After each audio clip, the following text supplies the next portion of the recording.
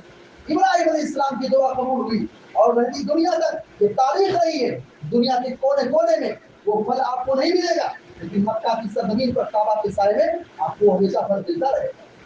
یہ آج کے زمانے کی بات نہیں کہ اسٹور کیا جا رہا ہے، یہ پچھلے زمانوں کی بھی تاریخ رہی ہے۔ سرزمین مکہ کے اندر اللہ رب العالمین نے ابراہیم علیہ السلام کی دعا کو قبول کیا، جو وادی غیر زرع تھی۔ آج بھی اس سرزمین پر کوئی پھل نہیں اگتا ہے، جو پھل ہے کھجور ہے مدینہ سے آتی ہے، قصیم سے آتی ہے، طائف سے انار آتا ہے، انگور آتا ہے، کشمش آتی ہے، اور بہت سارے میوہ جات دوسرے شہروں کے مکہ کے اندر صبح و شام وہاں پہ آتا ہے، لیکن سرزمین شہر مکہ کے اندر کوئی پھل نہیں اگتا ہے۔ وہ وادی سنگلاخ ہے، پہاڑی زمین ہے، وہاں پانی کے لوگ ترستے ہیں، پانی کی کمی ہے۔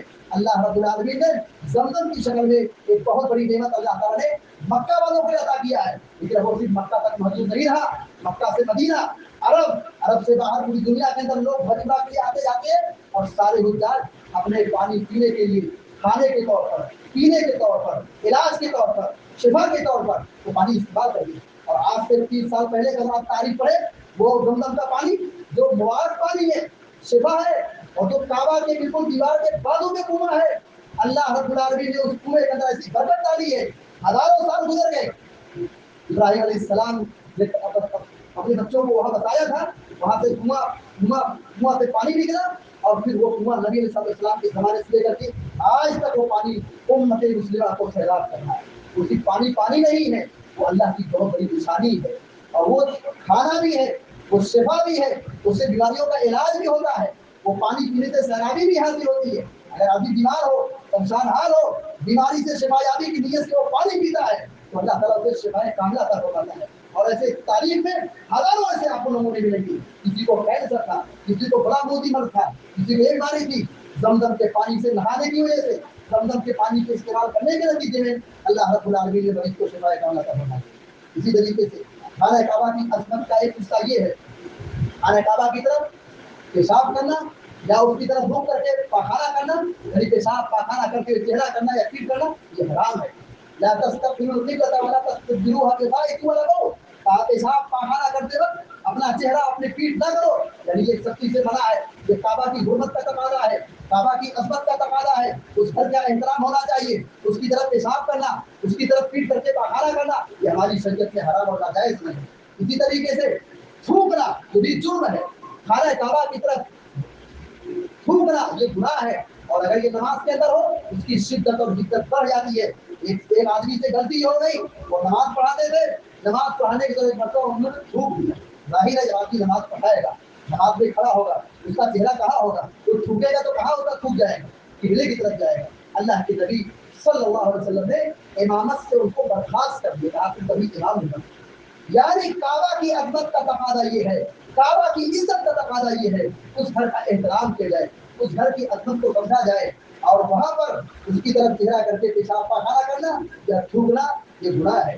اسی طریقے سے کعبہ کی عظمت کا تقاضا یہ ہے، یہاں پر حج ہوتا ہے، عمرہ ہوتا ہے، طواف ہوتا ہے، صفا مروہ کی صحیح ہوتی ہے، ایک بہت بڑی عبادت ہے۔ گناہوں کو فلٹر کرنے والا، گناہوں سے پاک صاف کرنے والا یہ حج عمرہ کی عبادت، یہ کعبہ کے طواف کی شکل میں، صفا مروہ کی صحیح کی شکل میں، اور مکہ سے جو قریب قرب و جوار کی جو علاقے ہیں، عرفات ہے، مزدلفہ ہے، مینا کی وادیاں ہیں، یہ سب جگہوں پر بندہ آ کر کے حج ادا کرتا ہے، اللہ تبارک و تعالیٰ بندے کو دھل کر کے پاک صاف کرتا ہے۔ ایسے حج کر کے بندہ لوٹتا ہے، عمرہ کر کے ایسی بندہ واپس لوٹتا ہے گویا کہ ابھی اپنی ماں کے پیٹ سے پیدا ہوا ہے۔ یہ سرزمین گناہوں کی مغفرت کی سرزمین ہے، اسی طریقے سے خانہ کعبہ کی عظمت کا ایک تقاضا یہ بھی ہے، یہاں پر ایک نماز 1,00,000 نماز پڑھنے سے بہتر ہے۔ زندگی میں آدمی اگر 5 وقتہ نماز کی پابندی کرتا ہے، 12-13 سال کے بعد بلوغت کی عمر تک پہنچتا ہے، 12-13 سال کے بعد اب 60 سال تک وہ نماز پڑھتا ہے، تو 48 اور 52 سال کے آس پاس وہ نماز پڑھتا ہے مثالی طور پر۔ آپ جوڑ لیجیے 52 اور 50 سال کے بیچ میں 5 وقتہ اگر وہ نماز پڑھ رہا ہے، وہ 1,00,000 نماز نہیں پڑھ پائے گا۔ مکہ میں پہنچنے والا، کعبہ کا طواف کرنے والا، حج عمرہ کرنے والا، مکہ میں رہنے والا شخص جو کعبہ کی عظمت کو سمجھتا ہے، وہاں ایک وقت کی نماز پڑھتا ہے، چاہے وتر کی نماز ہو، سنت ہو، نفل ہو، فرض ہو، امام کے پیچھے ہو، طرح ہو، اگر وہ مسجد حرام کے اندر وہ ایک نماز پڑھتا ہے، چاہے وہ 1 رکعت ہو، 2 رکعت ہو، 3 رکعت ہو، 4 رکعت ہو، جتنی جس کو نماز کہا گیا ہے، وہ ایک نماز دنیا کے کسی کونے میں نماز پڑھ لو 1,00,000 نماز پڑھنے سے بہتر ہے۔ یہ کعبہ کی عظمت کا تقاضا ہے۔ اسی طریقے سے یہ سرزمین مکہ، خانہ کعبہ، یہ معجزات کی سرزمین ہے، معجزات کی سرزمین ہے۔ کتنے معجزے یہاں پہ آئے، اللہ کے نبی صلی اللہ علیہ وسلم کی سینے مبارک کو چاک کیا گیا اسی سرزمین مکہ کے اندر، کعبہ کے سائے میں آپ کا آپریشن ہوا ہے۔ اسی طریقے سے زمزم کا کنواں اسی مکہ کے بازو میں ہے، مقام ابراہیم ابراہیم اسلام کے پیر کے ساتھ اسی کعبہ کے سائے میں، صفا مروا پہاڑی کعبہ کے آزو بازو میں ہے، حجر اسود جنت کا پتھر ہے۔ اللہ کے نبی علیہ السلام کو نبوت ملی، قرآن نازل ہوا، یہ سب سے بڑا معجزہ ہے۔ اسی طریقے سے اللہ کے نبی ابراہیم علیہ السلام اپنے بیٹے کو ذبح کیا، قربانی کے لیے لایا، اس سرزمین میں بنا کیے بغیر۔ یہ جو کعبہ کے آس پاس کا جو ایریا ہے، یہ ارض المعجزات ہے، یہ معجزات کی جگہ ہے۔ اسی سرزمین پر اللہ کے نبی علیہ السلام نے چاند کی طرف اشارہ کیا، چاند کو ٹکڑا ہو گیا۔ اللہ اکبر، یہ ارض المعجزات ہے۔ اسی طریقے سے خانہ کعبہ کا احترام یہ دنیا کی عصمت کا، دنیا کی سلامتی کا نتیجہ ہے۔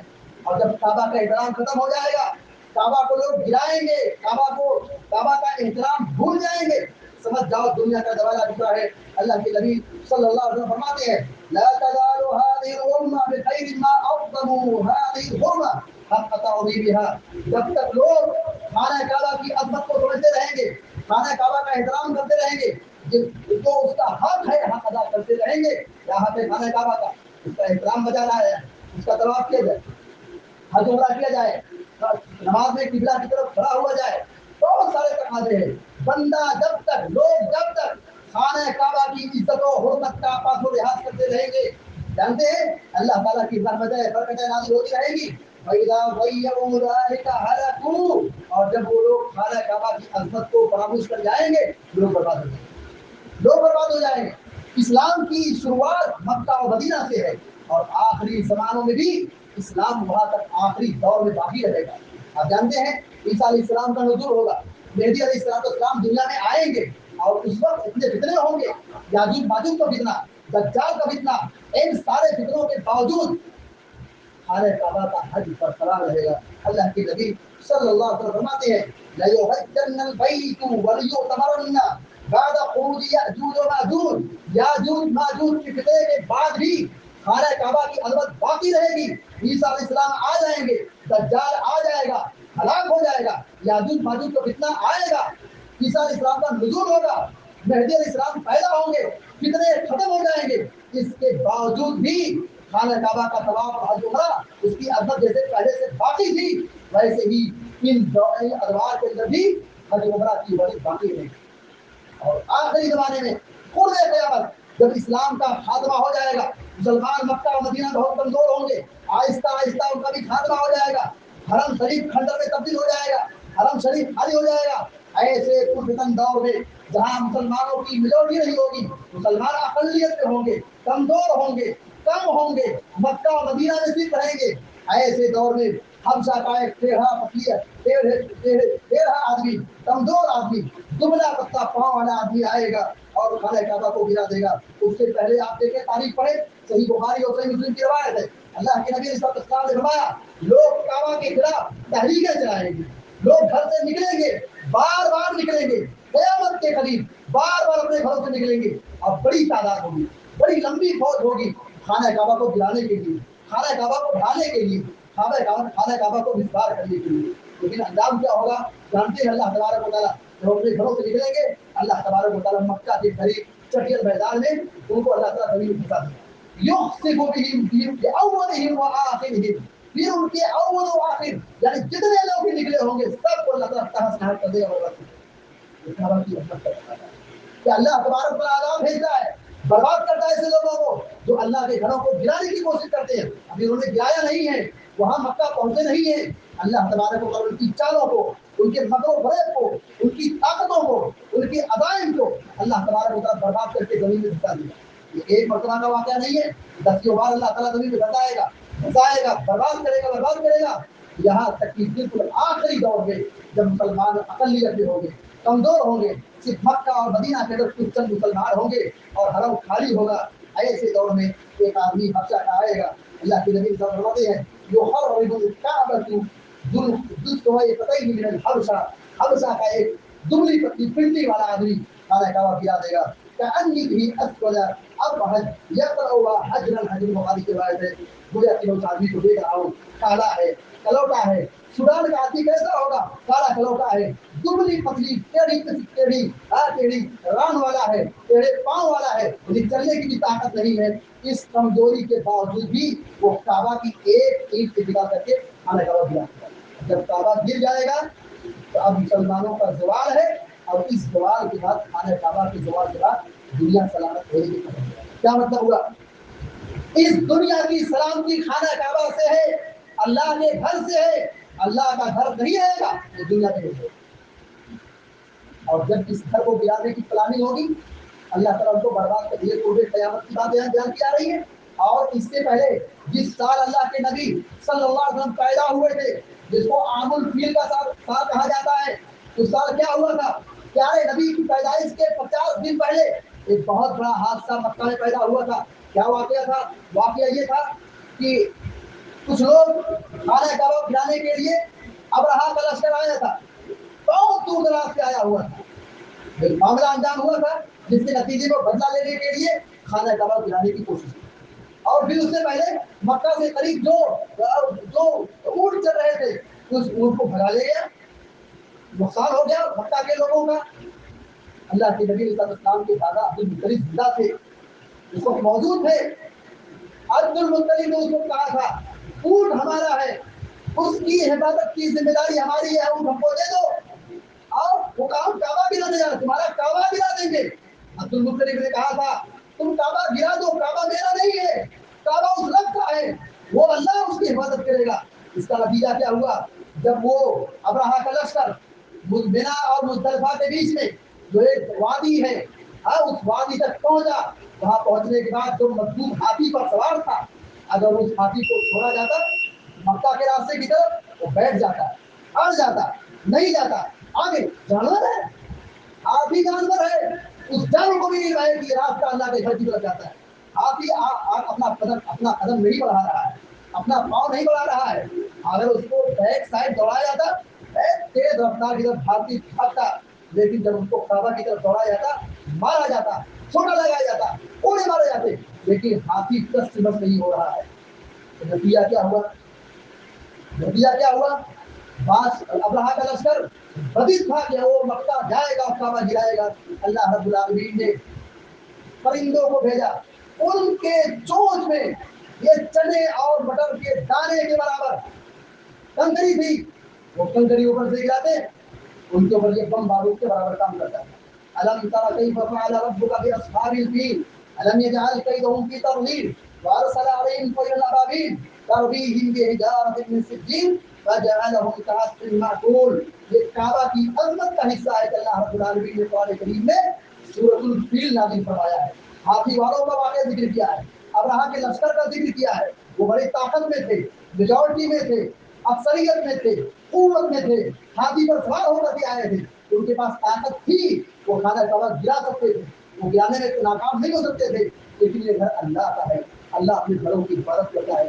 دعا ہے گزارش کہ اللہ تبارک و تعالیٰ ہمیں اور آپ کو کعبہ کی عظمت کو دینے کی توفیق عطا فرمائے اور ہم سب کو حج بیت اللہ کی طرف نصیب فرمائے. اور جو کعبہ کے پاسبان ہیں اللہ تعالیٰ مملکت اس وقت سعودیہ عربیہ ہو اللہ تعالیٰ خدائے خیر عطا فرمائے. جو کعبہ کی خدمت کے لیے اور حجاج کرام کی خدمت کے لیے اپنی ساری انرجی اور اپنے سارے دولت صرف کر رہے ہیں اللہ تعالیٰ انہیں سلامت رکھے اور ان کو ترقی عطا فرمائے اور مکاروں کی مکاری سے اللہ تعالیٰ کعبہ کی اور کعبہ کے پاسبانوں کی حفاظت فرمائے. ہمیں جو بیمار اللہ تعالیٰ نے شفائے کاملہ عطا فرمائے. جو پریشان اللہ کی پریشانی کو دور فرمائے. جو تنگستوں کی تندرستی کو دور فرمائے. جو مقروض ہے اللہ تعالیٰ کی قرض کی ادائیگی کو آسان فرمائے. جو ایمان کے حالت کی دنیا سے رخصت ہو چکے اللہ تعالیٰ ان کی قبر کو نور سے بھر دے. کروڑ کروڑ جنت نصیب فرمائے اور ہمیں اور آپ کو ہمیں قبر سے بچائے اور ہم سب کو اپنے فضل و کرم سے جنت الفردوس میں داخلہ نصیب فرمائے. آمین رب العالمین. اقول قولي هذا واستغفر الله لي ولكم ولسائر المسلمين فاستغفروه انه غفور رحيم. وصلى الله على نبينا محمد وسلم تسليما كثيرا.